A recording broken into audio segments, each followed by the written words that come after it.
Punjab assembly तहलील करने की advice जो है वो चीफ मिनिस्टर ने गवर्नर साहब को भेज दी।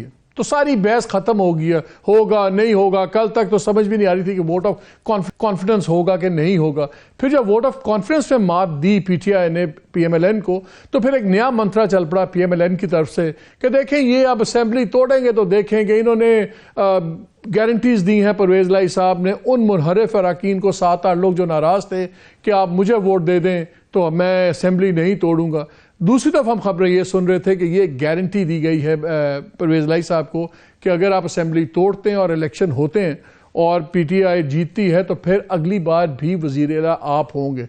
कौन से वादे पूरे होंगे नहीं होंगे वो तो देखा जाएगा, लेकिन एक बहस ख़त्म हो गई और सडनली बहुत बड़ा टर्न आ गया। आधा घंटा पहले तक सबसे बड़ी खबर ये थी कि कराची के अंदर मुत्तहिदा के तमाम एमक्यूएम के फैक्शंस दोबारा मेन फैक्शंस जुड़ गए हैं। अफाक बीच में नहीं है, लेकिन बाकी जो मेन मैटर करते थे वो सारे आ गए हैं। और सबसे बड़ी बात है कि पीएसपी मुस्तफा कमाल जिनको खड़ा किया गया था, एमक्यूएम जब तोड़ी गई तो उनको कहा जाता था कि इस्टेब्लिशमेंट ने इनको खड़ा किया है और पाकिस्तान सरजमीन पार्टी बनाई है, वो भी अब आगे हैं सिद्दीकी साहब के नीचे, मकबूल सिद्दीकी के नीचे। और वो मैं बाद में आपको सुनाऊंगा कि वो मकबूल सिद्दीकी के बारे में क्या क्या कहते थे। वो इंडियन एजेंट भी थे, गद्दार भी थे, सब कुछ था। पहले आधा घंटा पहले तक यही एक बहुत बड़ा इवेंट था। फिर अभी आधा घंटा पहले मीटिंग शुरू हुई परवेज लाई साहब की इमरान खान साहब से, और उसके बाद अभी फवाद चौधरी साहब ने जो प्रेस कॉन्फ्रेंस की, फिर हमें वो रिपोर्ट, वो समरी भी हमारे पास आ गई है। सिंपली 1.5 लाइन की समरी है जिसमें आज ही की डेटेड है, जिसमें चीफ मिनिस्टर ने एडवाइस कर दिया है। अब क्या होगा, बड़ी इंटरेस्टिंग सिचुएशन डेवलप हो गई है। 2-3 चीज़ें कही जा रही थी। पहले कहा जा रहा था कि शायद इमरान खान साहब को ये डरा रहे हैं या मशवरा दे रहे हैं लोग उनके करीब के कि देखें इस वक्त हम पावर में हैं, आपको प्रोटेक्शन भी है, फेडरल गवर्नमेंट का भी आपको अरेस्ट करने के चक्कर में है, आप पे केसेस बनाने के हैं, तो आपके पास 2 महफूज जगह हैं। पेशावर भी हमारे कंट्रोल में है, लाहौर हमारे कंट्रोल में है। अगर आप ये दोनों गवर्नमेंट्स तोड़ देंगे और यहाँ पे जो बनेगी केयर टेकर गवर्नमेंट्स, वो तो यकीनन उनकी मर्जी की नहीं बनेगी, क्योंकि लीडर ऑफ द हाउस और लीडर ऑफ द अपोजिशन के मशवरे से गवर्नमेंट बननी है। वो इनका मशवरा आपस में होगा नहीं। फिर दोनों साइड्स नाम देंगे, वो जो नाम है वो चले जाएंगे इलेक्शन कमीशन के पास और इलेक्शन कमीशन फैसला कर देगा। और जो इस वक्त हालात हैं इलेक्शन कमीशन से, वो जाहिर है कि वो फैसला इनका नॉमिनी तो खान साहब एंड पीटीआई का नॉमिनी तो नहीं होगा। तो फिर ये भी कहा गया कि अगर आपकी 2 हॉस्टाइल गवर्नमेंट्स होती हैं और आप इलेक्शन में जाते हैं तो क्या होगा। लेकिन जो खान साहब को एडवाइस कर रहे थे कि हमें इलेक्शन में जाना चाहिए, उनका आर्ग्यूमेंट ये था और बड़ा स्ट्रॉन्ग आर्ग्यूमेंट था कि देखें अगर हम नहीं जाते इलेक्शन में तो हमें एजिटेशन अगले, और ये गवर्नमेंट का कोई इरादा नहीं है इलेक्शन जनरल कराने का, तो हमें एजिटेशन जो है 9 माह हमें स्ट्रीट पे रहना पड़ेगा, बड़ा सख्त एजिटेशन करना पड़ेगा जो मेंटेन करना आसान नहीं होता। खास साहब अभी भी अप्रैल से लेके जनवरी आ गया है, अभी तक स्ट्रीट एजिटेशन पे है। उन्होंने वो तहरीकें भी चलाई, मुख्तलिफ नामों से चलाई, फिर कातलाना हमला भी हुआ, उसमें अल्लाह ने बचाया। तो सारी चीज़ें होती नहीं, लेकिन गवर्नमेंट अपनी जगह टस से मस नहीं हुई।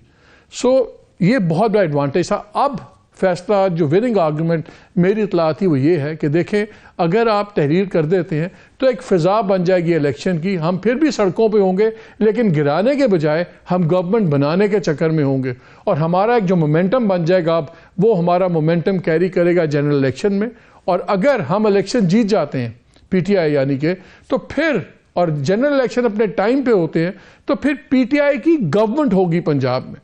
केपी को भी आप छोड़ दें, पंजाब की नेशनल असेंबली की सीट्स की डिस्ट्रीब्यूशन का ये है कि अगर कोई जमात बाकी तमाम सूबों में भी जीत जाए और एक जमात सिर्फ पंजाब को स्वीप करे तो गवर्नमेंट उसकी बनेगी। ये एक डिस्प्रोपोर्शनेट डिवीजन ऑफ सीट्स है। तो इस लिहाज से आई थिंक जो इनिशिएटिव है वो आज इमरान खान ने अपने हाथ में ले लिया है। अब देखना यह है कि जो पीडीएम है उसके रिएक्शंस क्या होंगे और क्या इसमें होगा। और 2 सवाल उठ रहे हैं, ये जो कल हुआ और परसों हुआ, एक बहस छिड़ गई है पीएमएलएन और पीडीएम के अंदर भी। एक तो ये कि इतला आई कि जी मरियम बीबी और मियां नवाज शरीफ बड़े गुस्से में भी हैं और उन्होंने शायद मांग ली है, रिपोर्ट भी मांग ली है, वॉटेवर। लेकिन 2 सवाल उठ रहे हैं। एक तो ये कि लोग ये कह रहे हैं कि 2 चीज़ों में से एक चीज़ तो जिम्मेदार है, क्या दोस्तों ने वादा करके डिलीवरी नहीं दी, आखिरी मौके पे हाथ उठा लिया और वो 8-9 लोग पहुंच गए, उन्होंने वोट भी दे दिया, या आपस में जो इस वक्त झगड़ा चल रहा है फैमिली के अंदर कि कौन पार्टी चलाएगा, कैसे चलाएगा। और हमने देखा मरियम भी लंदन में, हमजा शहबाज भी लंदन में, मियाँ साहब भी लंदन में, जो शहबाज साहब है पार्टी प्रेसिडेंट वो कभी जनीवा में है, वो कभी यूएई में है, वो पैसे इकट्ठे कर रहे हैं। तो उन्होंने कहा कि फिर इतनी फ्रैक्चर्ड जो मुहिम थी सारी, वो किस तरह खान साहब के साथ मुकाबला कर सकती थी। तो ये काफ़ी बहस ये चल पड़ी है। अब देखते हैं कि अब आगे क्या होगा। जॉय साहब ये बताएं, इलेक्शन कमीशन का क्या होगा? उस पर तो आपको एतराज़ात हैं। नहीं, एतराज़ात तो है, लेकिन हमने 2 इलेक्शन पहले भी तो लड़े हैं इस इलेक्शन कमीशन में। देखिए वेव मालक इतनी बड़ी है, इलेक्शन कमीशन वगैरह ये जितना मर्जी इन्होंने पहले भी हर क्या क्या नहीं कर लिया, ये बह गए हैं इस तूफान में। और हम इंशाल्लाह ताला कोई नहीं है, पब्लिक की सपोर्ट इतनी बड़ी है इस वक्त, हमें कोई प्रॉब्लम नहीं है। हम चाहते तो यही है इलेक्शन कमीशन अपना कंडक्ट बेहतर करे। ये कोई हम असल में तो देखो, हम तो चाहते हैं कि वफाकी हुकूमत अब भी हमारे साथ बैठे और हम एक नेशनल इलेक्शन का प्लान करें। अनफॉर्चुनेटली वहां पे ना कोई पाकिस्तान के लिए कोई प्लान है, ना ही पॉलिटिक्स के लिए कोई प्लान है, और वो तो सिर्फ अपने केसेस के अलावा, बैरूनी दौरों के अलावा तीसरा कोई काम उनके ज़हन में नहीं आ रहा। तो अनफॉर्चुनेटली उनकी तरफ से एक बिल्कुल मोहरी। एक बात बताइए, आज जो PMLN एतराज करी, वो कह रही कि जो खान साहब ने कहा कि फ़ोन करके कहे गए मेरे नाम पे लाल लकीर लगा दी गई है, मैं लकीर मिटा दूंगा, तो अगर लकीर लगी होती तो फिर लोग कैसे आ जाते, कैसे वोट होते? और जो आपने कहा लोग बिके हैं, तो उन्होंने कहा अगर लोग खरीदे गए थे तो फिर लोगों ने वोट कैसे दिया? तो वो कह रहे हैं कि जी ये बयानिए, हमारी फतह ये है कि आपके ये बयानिए गलत साबित हुए हैं। लेकिन अगर आपके ख्याल में लकीर अभी लगी हुई है, तो क्या अब आपका मुकाबला PTI का, खान साहब का डायरेक्ट इंस्टीट्यूशन के साथ अब होगा और ये लोग इररिलेवेंट हो गए हैं, पॉलिटिकल ऑपोजिशन आपकी? ये तो पहले से इररिलेवेंट है, उनका मुकाबला अभी हमारा उनसे हम नहीं होगा। लेकिन एक सिचुएशन बनी हुई है, पाकिस्तान में पहली बार नहीं बनी। इससे पहले आपने देखा कि जब बीबी आई थी, उनको भी रोकने के लिए बड़ी कोशिशें की गई, नहीं रुक सकी। हम तो खैर वो उस कैटेगरी में भी नहीं आते, हम तो वर्किंग रिलेशनशिप एस्टेब्लिशमेंट से चाहते हैं। हम तो पाकिस्तान समझते हैं कि पाकिस्तान को मसाइल से निकालने के लिए हम तो अपने जो सियासी और एस्टेब्लिशमेंट, हम तो कहते हैं कि एक दूसरे को कुछ स्पेस दें और आगे बढ़ें।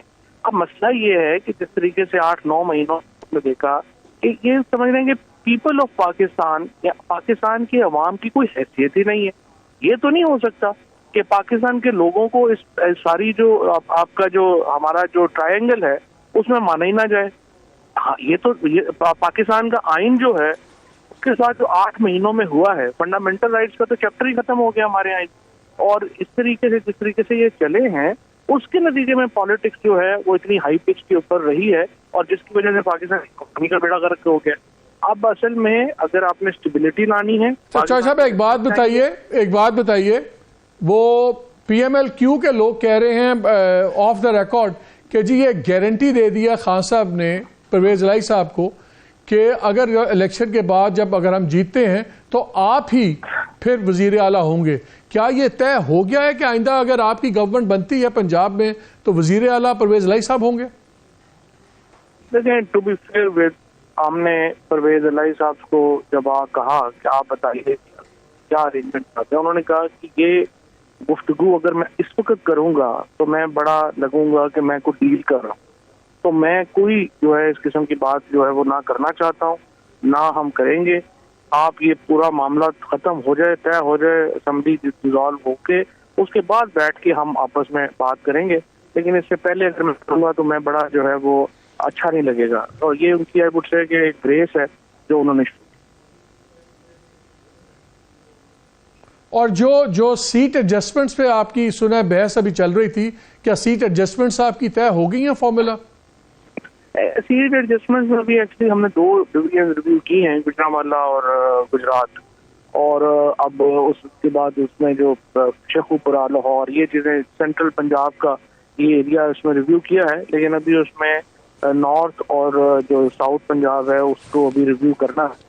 तो ये एक प्रोसेस होगा, इसलिए इंशाल्लाह मुझे लगता है कि अराउंड 10 दिन में हम ये कॉम्प्रिहेंसिव मनसूबा बना लेंगे। लेकिन जैसा मैंने आपको कहा कि चौधरी साहब ने कहा कि अभी पहले जब तक ये हो नहीं जाता तो मैं इस पर डिस्कशन नहीं करूंगा, ताकि ये ना लगे कि मैं कोई कंडीशनैलिटीज लगा रहा हूँ।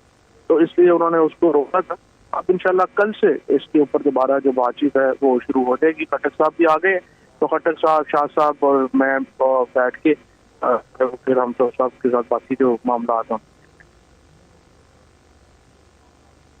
फवाद साहब, लास्ट क्वेश्चन, अगर इलेक्शन के बाद आप ही की गवर्नमेंट बन जाती है और ये जनरल इलेक्शन पे नहीं मानते पीडीएम वाले, तो फिर तो आप वापस उसी जगह नहीं खड़े होंगे। आज भी आपकी गवर्नमेंट है, पंजाब में आपकी हुकूमत है, और अगर जनरल इलेक्शंस नहीं आप फोर्स कर पाते अब, तो फिर यही सिचुएशन हो जाएगी 3 महीने के बाद कि आप ही होंगे, आप ही की गवर्नमेंट होगी, तो फिर गेम क्या होगा?